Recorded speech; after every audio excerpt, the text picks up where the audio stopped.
مرحبا يا رمضان مرحبا شهر صيام نسأل الله الرحمن رحمة على دوام.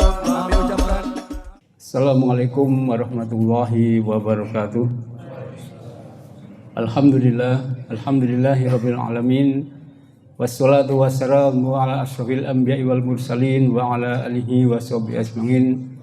Asyhadu an la ilaha illallah wahdahu la syarikalah wa asyhadu anna Muhammadan abduhu wa rasuluh. Allahumma shalli wa sallim wa barik ala Muhammad wa ala ali Muhammad. Rabbi shrah li sadri wa yassir li amri wahlul 'uqdatam min lisani yafqahu qawli. Hadirin Bapak-bapak, ibu-ibu dan saudara-saudara yang dimuliakan Allah Subhanahu wa taala. Yang utama marilah kita senantiasa memanjatkan puja dan bersyukur kehadirat Allah Subhanahu wa taala karena atas limpahan rahmat, taufik dan hidayahnya pada malam hari ini, malam ganjil, malam yang ke-27. Alhamdulillah kita masih dikaruniai kenikmatan iman, kenikmatan Islam dan juga kesehatan, sehingga kita tetap istiqomah melangkah, berkumpul, duduk bersimpuh di tempat yang mulia ini dalam rangka untuk melaksanakan sholat isya, sholat tarawih dan sholat witir secara berjamaah. Shalawat dan salam semoga tetap tercurah kepada junjungan kita Nabi Muhammad SAW, juga kepada keluarganya, sahabat-sahabatnya dan juga umatnya yang senantiasa istiqomah di dalam menjalankan sunnah-sunnahnya hingga yaumul akhir, dan mudah-mudahan kita semua dihimpunkan di dalamnya. Hadirin jamaah Masjid Al-Ikhlas yang dimuliakan Allah Subhanahu wa taala, sebelum sholat tarawih dimulai, juga kami di sini dari DKM Masjid Al-Ikhlas menyampaikan beberapa informasi. Ada beberapa informasi yang utama yang bertindak sebagai penceramah pada malam hari ini, insya Allah akan disampaikan oleh Bapak Haji Syarifuddin dengan tema di mana kita sholat. Imam sholat tarawih insya Allah akan dipimpin oleh Bapak Ustadz Abdul Fattah Rahmatullah Al-Hafidz.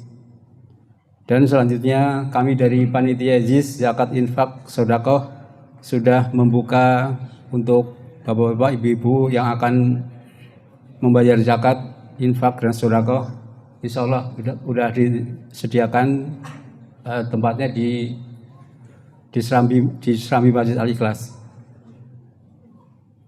Informasi yang selanjutnya, laporan keuangan infak tarawih saldo pada tanggal 24 Maret tahun 2025 berjumlah Rp19.038.500. Pemasukan pada tanggal 25 Maret sejumlah Rp1.352.000. Pengeluaran Rp500.000 sehingga saldo sampai dengan saat ini berjumlah Rp19.990.500. Alhamdulillah, jazakumullahu khairan katsira. Kami ucapkan terima kasih kepada para jamaah yang telah menginfakkan sebagian hartanya di jalan Allah.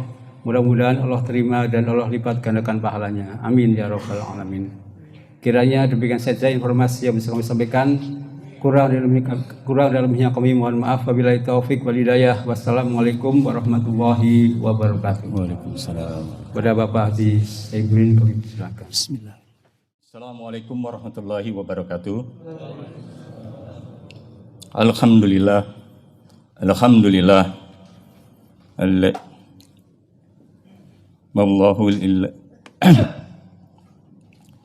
Alhamdulillahilladzi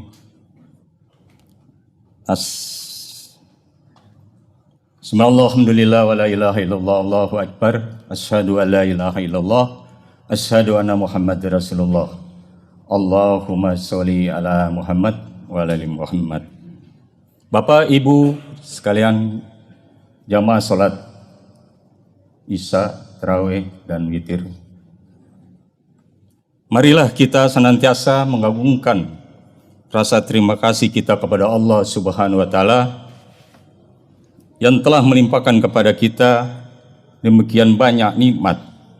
Jauh lebih banyak nikmat yang telah kita terima dibandingkan kesadaran dan kesanggupan kita untuk bersyukur pada Allah.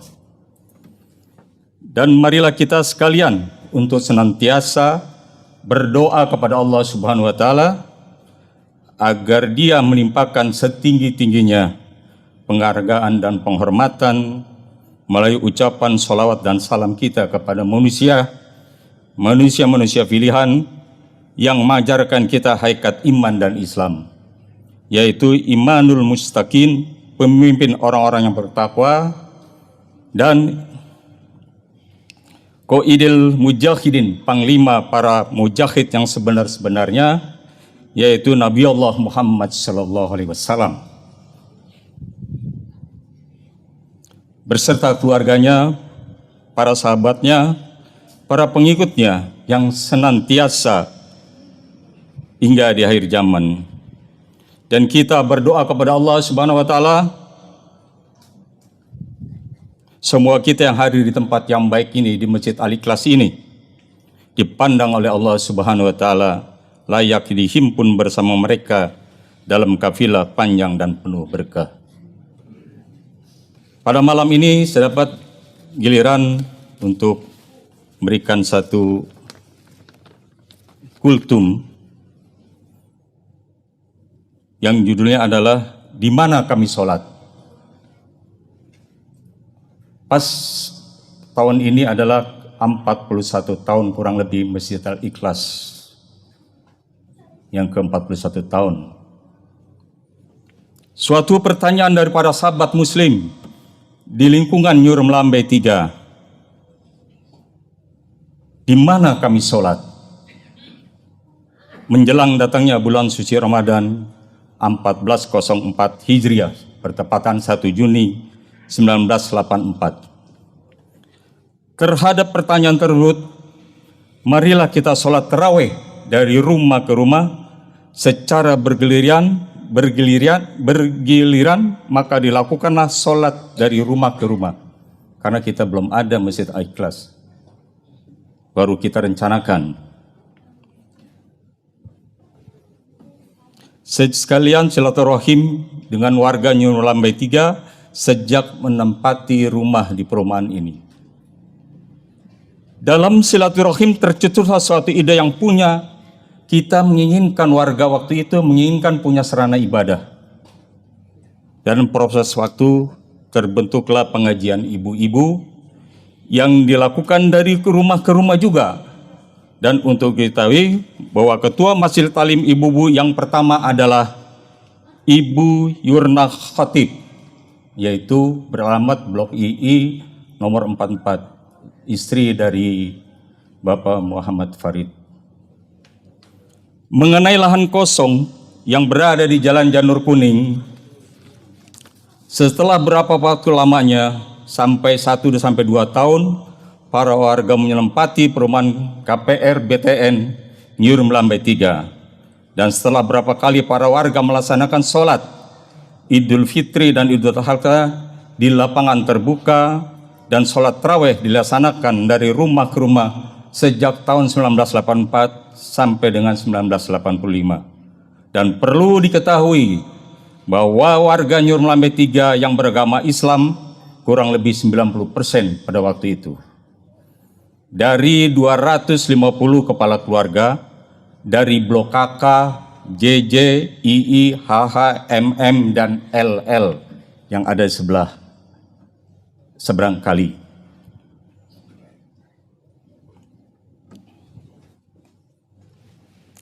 Surat pertama yang dibuat atas nama warga tertanggal 26 Maret 1984. Maka ada beberapa perwakilan warga Muslim Nyur Melambai 3 mengajukan permohonan kepada pihak pengembang untuk pembangunan sarana ibadah.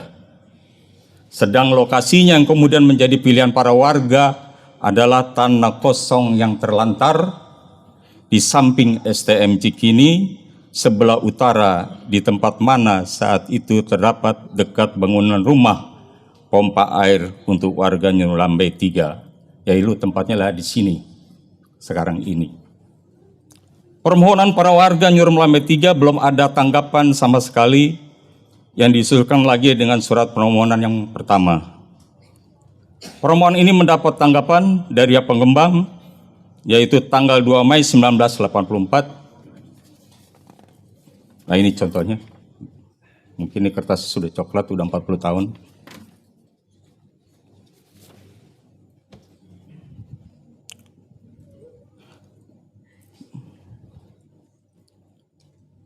Permohonan ini mendapat tanggapan dari pihak pengembang tanggal 2 Mei 1984. Pada pokoknya pihak pengembang untuk tanah kosong tersebut masih efektif untuk segera dibangun. Demikian, kami mohon maaf apabila terjadi kekeliruan dalam informasi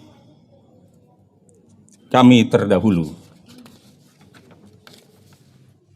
Tanggal 1 Juni 1984 bertepatan 1 Ramadan 1404 Hijriah, atas nama warga Nyuruh Lambe 3 dan umat Islam memohon kembali kepada pengembang, yaitu permohonan pembangunan tempat ibadah untuk pemeluk agama Islam. Surat tersebut tidak ada balasan dan kelanjutannya sampai warga muslim di bulan suci Ramadan melakukan sholat tarawih dari rumah ke rumah. Ini surat pengajuan kita ke pihak pengembang. Tanggal 17 September 1985, bertepatan 1 Ramadan 1404 Hijriah, atas nama warga Nyuruh Lambe 3, umat Islam memohon kembali kepada pihak, yaitu permohonan pembangunan tempat ibadah untuk pemeluk umat Islam. Surat tersebut tidak ada balasannya dan kelanjutannya sampai para warga muslim di bulan suci Ramadan melakukan sholat tarawih dari rumah ke rumah. Dan tanggal 17/1985 adalah peletakan batu pertama. Proses warga mengajukan permohonan sarana ibadah cukup panjang. Keinginan warga sejak menetapi rumah dari tahun 1983 sampai 1985 belum mendapatkan hasil, begitu pihak pengembang belum memenuhi yang berlaku. Dengan memahami desakan segenap warga perumahan Nyuruh Lambe 3 dan sekitarnya, setelah musyawarah dengan Bapak RT, waktu itu Bapak RT 10, yaitu Blok KK dan Blok JJ, Bapak Jainuddin Yakub, RT 12 Bapak M. Ali, Blok II, dan RT 13 Blok HH Bapak Basuki Kasido, dan RT 11 yaitu Bapak Joko Sularso, yaitu di Blok MM dan Blok LL, serta Bapak Lurah Robadak. Maka diambil prakasa untuk mendirikan sebuah sarana ibadah yang sederhana di atas sebidang tanah yang terlantar di lingkungan Nyuruh Lambe 3. Pelaksanaannya telah dimulai pada tanggal 11 September 1985 dan dilakukan peletakan batu pertama oleh pihak Kelurahan Robadak, dalam hal ini diwakili oleh Bidang Kesra. Tapi sebelum kita melakukan peletakan batu pertama, kita dapat ujian lagi. Kita lagi gali-gali untuk pondasi, malahan tanah yang kita sudah gali, malah tanah itu diuruk kembali oleh pihak, ada 2 orang petugas yang ditugaskan oleh pihak pengembang. Tapi akhirnya waktu itu masih ada Karang Taruna, kita dibantu oleh Karang Taruna. Jangan kita emosi, kita kasih tahu kepada petugas yang 2 orang tersebut, dia suruh bantu menggali tanah kembali, ya, artinya supaya dia membantu kita dan kita kasih tambahan buat dia.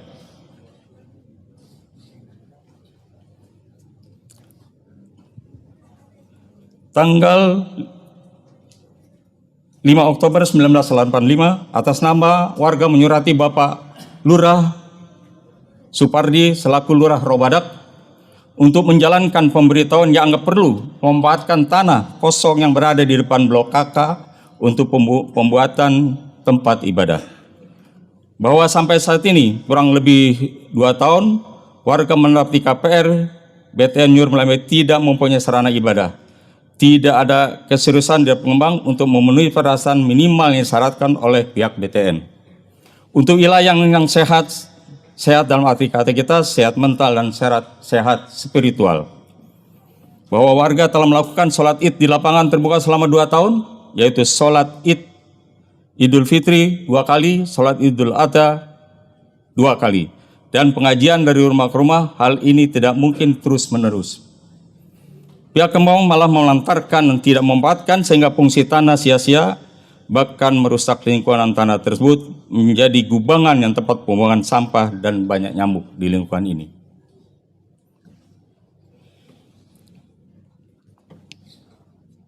Tanggal 16 Oktober ada surat tertulis dengan tulisan tangan oleh pihak pengembang. Ini suratnya.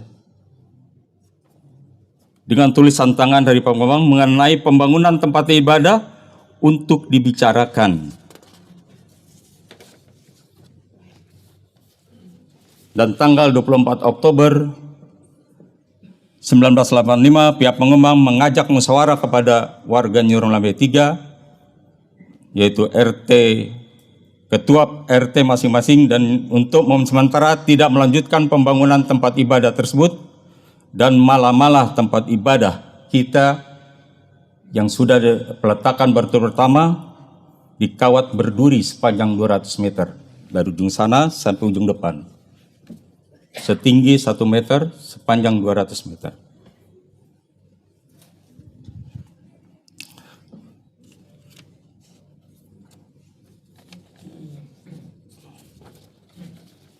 Tanggal 30 Oktober 1985, para warga tokoh masyarakat mengundang pihak pengembang sekalian menjawab surat pengembang tertanggal 24 Oktober untuk mengajak melakukan musyawarah pada tanggal 1 November 1985 pada hari Jumat jam 18.30, tempat ruang rapat kantor Kelurahan Robadak. Tanggal 31 Oktober 1985, pihak pengembang membuat surat permintaan pengunduran diri rapat. Dari tanggal 1 November 1985, minta undur tanggal 7 November 1985, dan hari Kamis jam 17.00 tempat ruang rapat Kelurahan Robadak.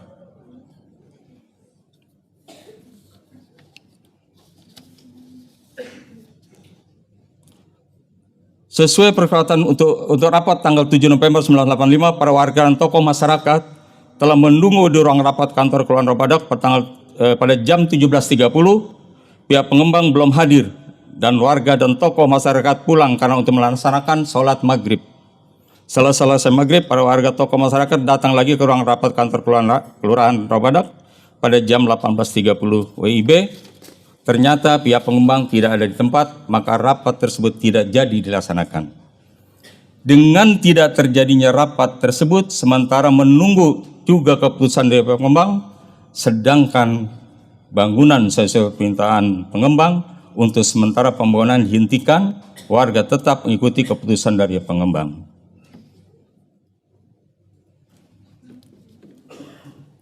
Sementara menunggu kelanjutan pertemuan yang gagal, pihak pengembang telah melaporkan para warga yang telah membangun tempat ibadah kepada Kodim Jakarta Utara. Dan kebetulan Pak RT kita dan masyarakat mengawal Pak RT kita untuk ketemu dengan Kodim Jakarta Utara, dan perwakilan warga menghadap Kasih 5 Kodim Jakarta Utara Bapak Kapten Gunawan. Dan warga minta pengarahan tentang pelaksanaan pembangunan tempat ibadat tersebut, yaitu terletak yang masih tanah di sini. Dan tanggal 14 November, para warga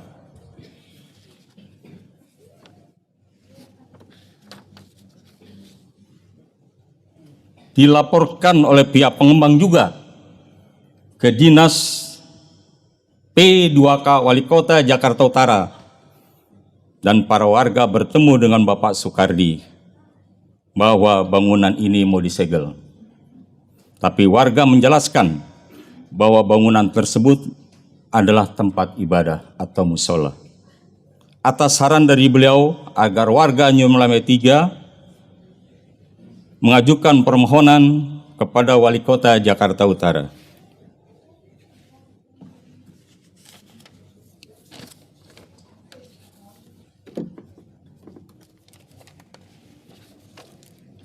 Ini surat dari Wali Kota. bahwa bangunan ini kita mau disegel.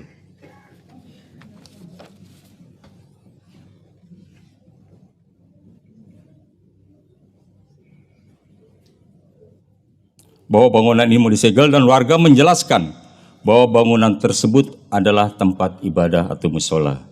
Atas saran dari beliau, warga New Melawi 3 mengajukan permohonan kepada Bapak Wali Kota Jakarta Utara. Pada tanggal 20 November 1985, para warga Muslim New Melawi 3 mengajukan permohonan kepada Bapak Wali Kota. Nah, ini surat permohonan kita ke Wali Kota, warga.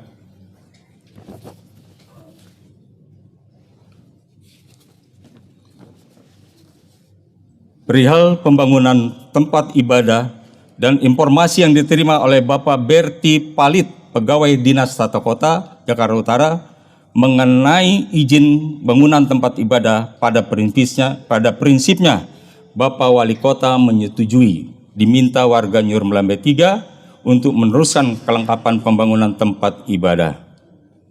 Dan tanggal 15 Januari 86 perwakilan warga, maka dibuatlah kepanitiaan daripada pembangunan musola Al-Ikhlas. Dan tanggal 15 Januari 1986 perwakilan warga dipanggil lagi, dilaporkan lagi kepada pihak kepolisian Jakarta Utara sesuai laporan kepolisian pada tanggal 7 November 1985, dan kali ini diwakili oleh Bapak RT 010, yaitu Bapak Jainuddin Yakub. Dan pada hari Kamis tanggal 23 Januari 1986 menghadap Kadiserse Polres Metro Jakarta Utara, yaitu Bapak Mayor Ngadi Martono. Ini surat panggilan dari Polres.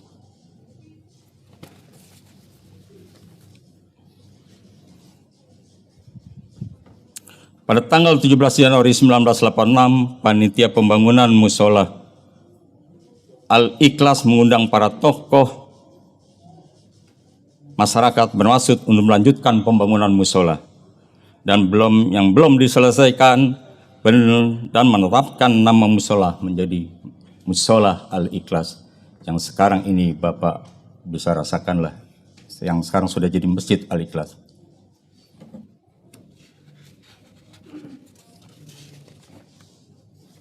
Ini kita undang pada warga Nyur Melambe 3.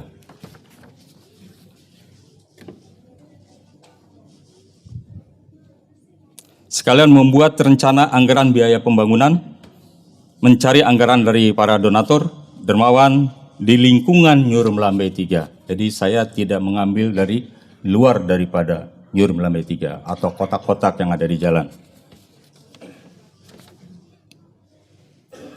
Tanggal 10 Juli 1986, penyempurnaan struktur organisasi pengolahan musola Al-Ikhlas. Jadi kita berkesimpulan pada itu warga, para warga tidak tahu lagi kemana akan dibawa. Sebagaimana kita tahu, langkah yang tidak kompromistis sudah cukup jauh, yaitu melaporkan warga ke Kodim, Dinas Pendidikan dan Kepolisian. Alhamdulillah, akhirnya pembangunan musola yang diterima Al-Ikhlas dapat diselesaikan dengan baik oleh warga Nyur Melambe 3 dan warga sekitarnya. Maka para warga Muslim Nyur Melambe 3 dan warga sekitarnya sepakat bermusyawarah untuk mencari sosok atau tokoh untuk menjadi ketua musola. Maka ditunjuklah ketua musola pada waktu itu beliau adalah seorang ulama di Nyur Melambe 3 dan beliau bekerja di Departemen Agama, yaitu Bapak Muhammad Farid. Sekarang beliau sudah almarhum. Dan beliau juga salah satu imam di Masjid Al-Ikhlas. Sejak mulai dari pengajian ibu-ibu dari rumah ke rumah sampai jadinya musola Al-Ikhlas ini. Dari Masjid Al-Ikhlas, Musola Al-Ikhlas menjadi Masjid Al-Ikhlas. Sekarang kita bicara Masjid Al-Ikhlas. Selang kurang lebih 7 tahun, Musola Al-Ikhlas mulai terkena banjir di lingkungan ini. Begitu juga terhadap perumahan Nyur Melambe 3 yang belum direnovasi, baik sarana jalan, lingkungan, dan tempat beredar pun kapasitas sudah tidak memadai lagi. Maka Musola Al-Ikhlas dilakukan renovasi peninggian sekalian perluasan bangunan. Jadi batas tembok yang Bapak tadi lihat di situ sampai pintu itu perluasannya cuma 3 meter.